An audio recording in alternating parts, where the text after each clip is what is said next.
Olá amigos, olá amigas, sejam todos muito bem-vindos a mais um podcast do Germano.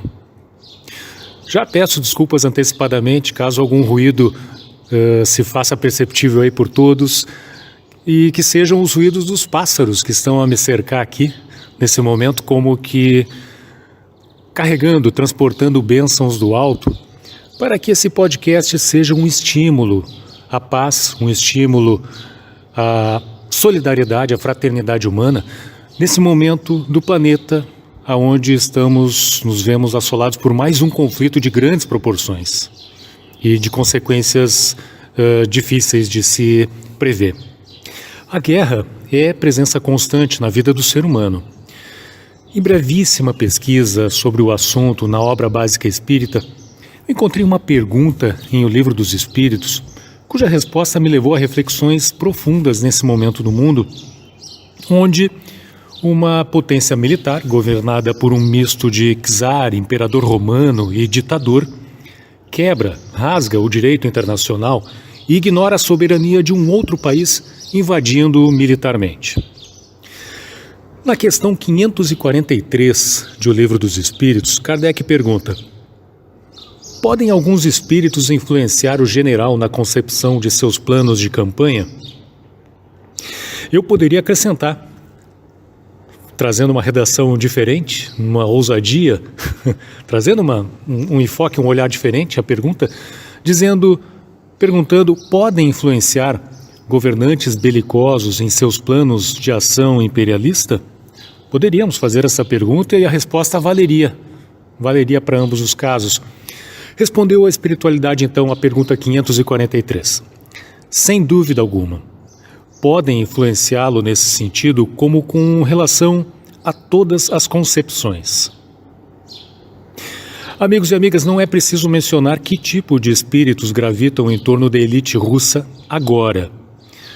Mas, por outro lado, a espiritualidade elevada movimenta-se sempre, atendendo aos desígnios divinos sobre os quais nós não podemos alcançar por conta da nossa pequenez evolutiva. E aqui chegamos no ponto-chave deste podcast. A espiritualidade amiga, as legiões do Cristo, contam com uma matéria-prima importantíssima para seu trabalho espiritual de intuição e influência sobre os governantes que ainda chafurdam na vaidade das suas ambições. Que matéria-prima é essa? Nossas vibrações, energias e preces pela paz e pela fraternidade.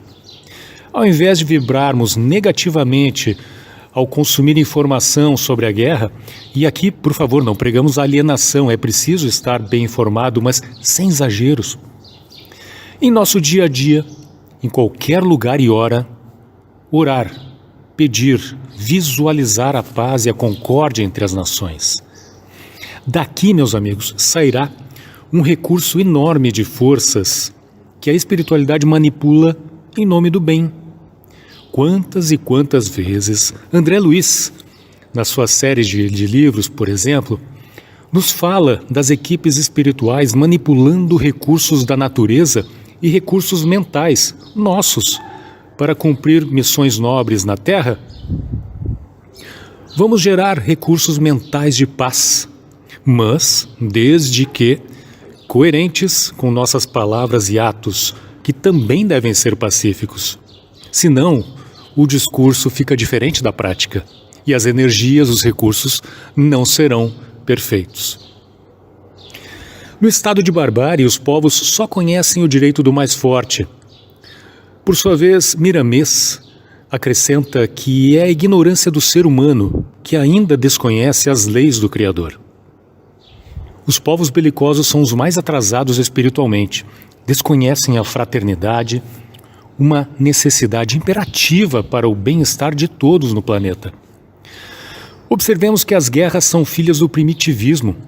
Os homens primitivos viviam em guerra constante com os outros. Os homens são tão acostumados às guerras que criaram os ministérios da guerra, ao invés de ministérios da paz. Talvez até exista em algum lugar do planeta algum país que possua de fato um ministério da paz. Se você conhece algum, por favor, deixe o seu comentário aqui nessa postagem. Os povos que dirigem os destinos do mundo, como eles alegam, gostam dos primeiros lugares. Entre mentes, é bom que escutemos o Evangelho nesse sentido, anotado por Mateus, capítulo 23, versículo 12, que diz: quem a si mesmo se exaltar, será humilhado, e quem a si mesmo se humilhar, será exaltado. Quantas e quantas nações no passado, quantos impérios se exaltaram e hoje se encontram de cabeças baixas, humilhadas e em ruínas totais. E outras tantas nações que foram humilhadas e se encontram em posição de destaque? Bem, voltando ao ponto central do podcast de hoje, já finalizando, que nossos pensamentos, palavras e atos de paz sejam parte integrante do nosso dia a dia, tanto nos menores momentos da nossa vida, aqueles aparentemente mais insignificantes, e não são, quanto nos momentos mais decisivos da existência. Pensemos nisso, caros amigos, vamos acelerar aí as preces, as vibrações, os evangelhos no lar, as rodas de conversa elevadas sobre o tema, sem cair na polarização, no ódio, nas energias ruins que estão gravitando no mundo, pelo mundo, neste momento. E vamos ser nós, então, fontes, emissoras de recursos que possam ser aproveitados positivamente pela espiritualidade. Fica aqui o convite, então, do amigo Germano. Se você entende que faz sentido essa mensagem, curta, compartilhe, comente aqui conosco, leve adiante essa mensagem. É fundamental que mais e mais pessoas pensem, sintonizem-se com a necessidade de paz e promovam esta paz. Um grande abraço a todos e até o nosso próximo podcast semana que vem.